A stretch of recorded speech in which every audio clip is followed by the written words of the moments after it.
Hey yo, what's good, Reasoners? My name is Derocc, and you guys have blasted me with requests for a breakdown of the song, so I'm gonna do it. The working title is Sidekick Floop.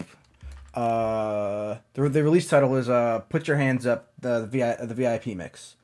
Some general stuff about this track right off the bat. 174, so a nice uppity drum step tempo, and then I believe it's in E minor. But yeah, we're just gonna go right down the line here, go over all the sounds and how they're used.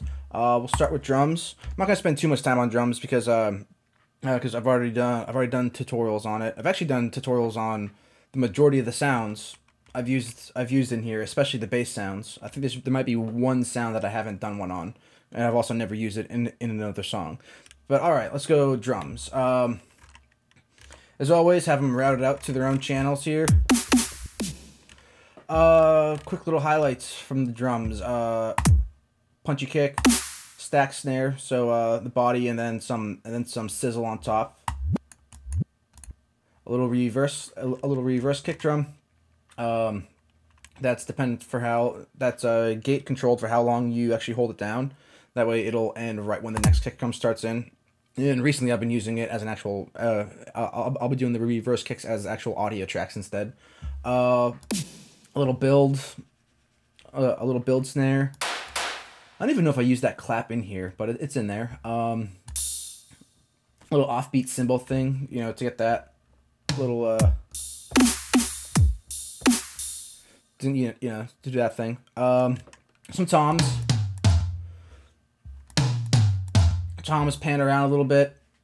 That way they're not all dead center and boring, just like the kick and the snare. The overused hey chant that is really distorted, and a couple cymbals. Once again, these are all going out to their own tracks. But yeah, that's pretty much it for drums. This right here is a little string sample that I think I only used at the very end.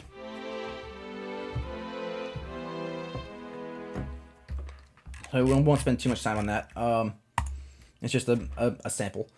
Okay, so this little 8-bit pluck. If you don't know how to make an 8-bit pluck like this,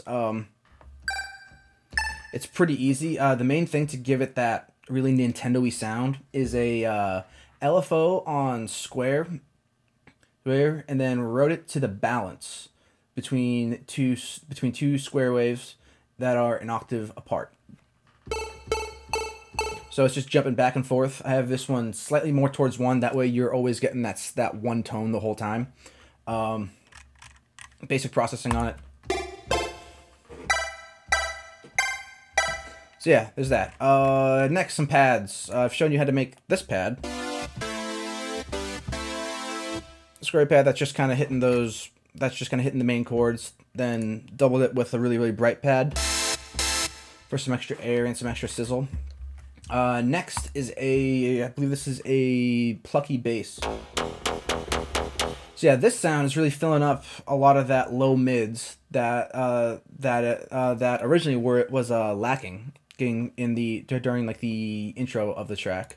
So if you listen, it just fills up so much extra space.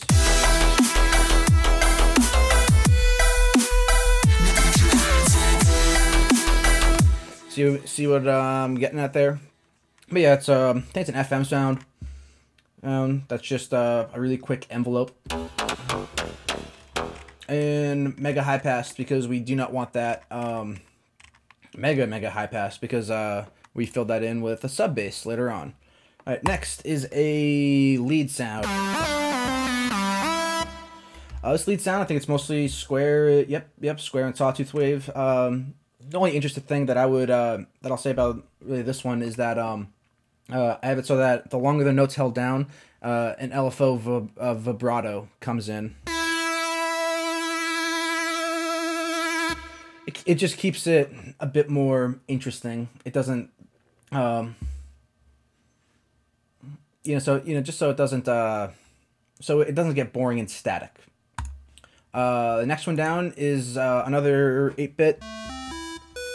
square wave. This is doing a harmony to what that previous synth was doing.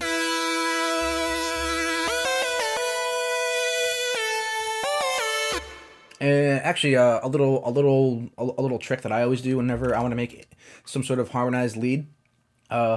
Make a new sound, copy it down, and then highlight it all, pitch shift it up by 3.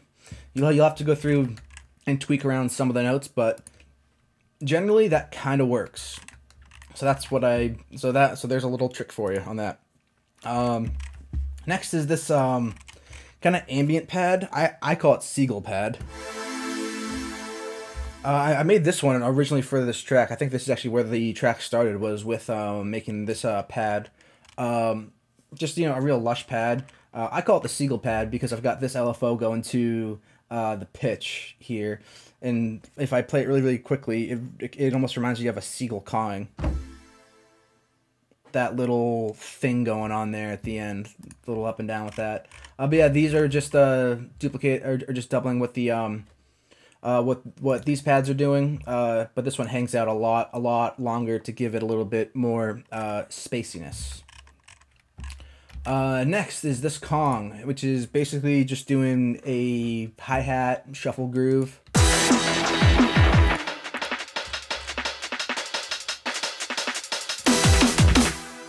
Just a little top thing to go over it. This ad-lib is not doing anything, so we can delete that. Whoa, that started to get crazy there. I gotta remember not to click on the audio tracks whenever I'm doing these, whenever I'm doing this kind of screen recording stuff. Next, sub bass. I've made tutorials on that. But yeah, now I think we're getting to the part that you guys really want to know about, which is the bass sounds.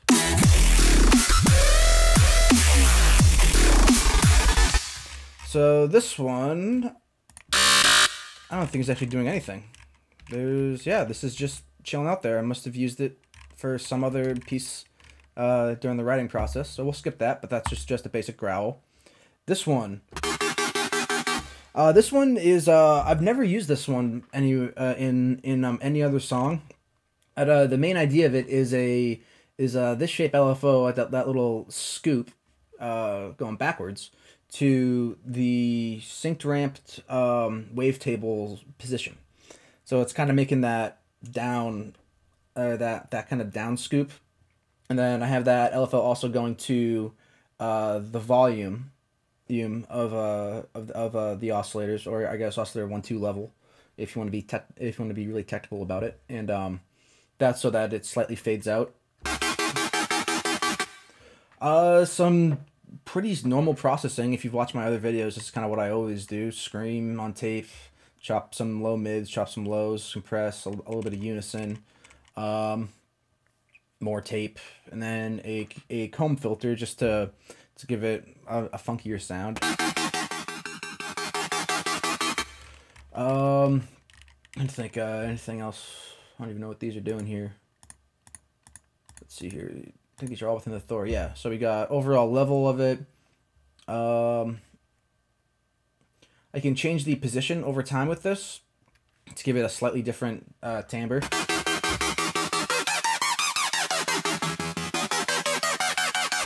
And then the rate. So that one's pretty simple. I've just never used it again. Let's see this. A really fuzzy, Reese type of sound.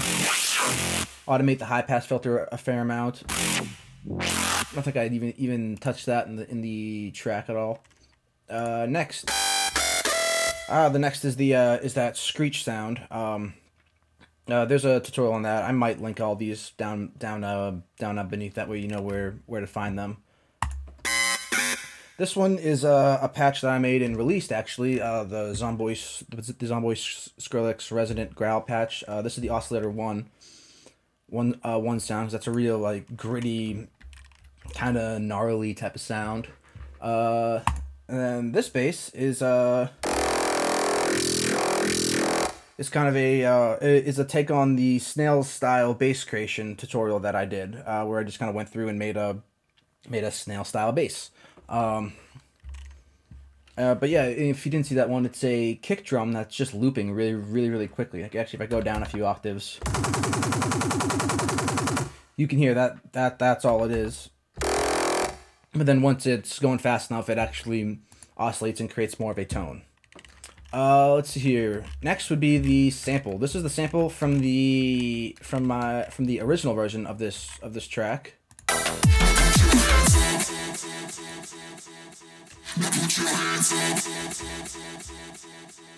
Delay mod that's going in and out.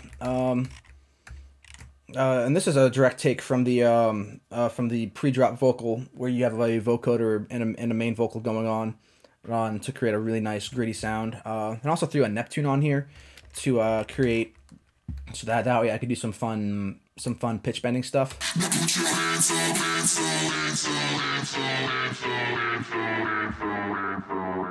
So I'm doing that along with a filter up here to make it really go out. Then just go faster going up.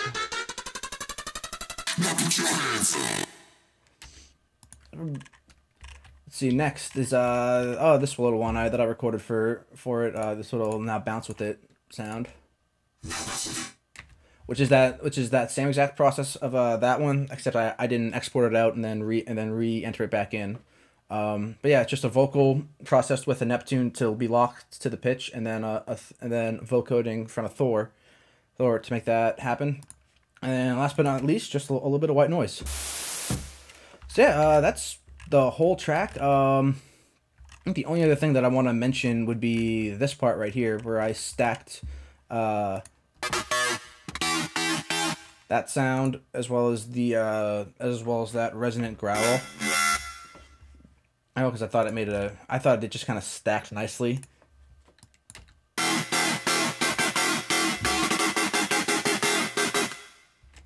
And then with that, I believe that I routed them together there, and then compressed them into one sound. That way they kind of fit together a little bit better. But yeah, that's a pretty quick breakdown of my track, Put Your Hands Up, VIP. If you have any questions or anything like that, comments, drop me a comment, shoot me a message. Otherwise, thanks for watching, and I'll catch you next time.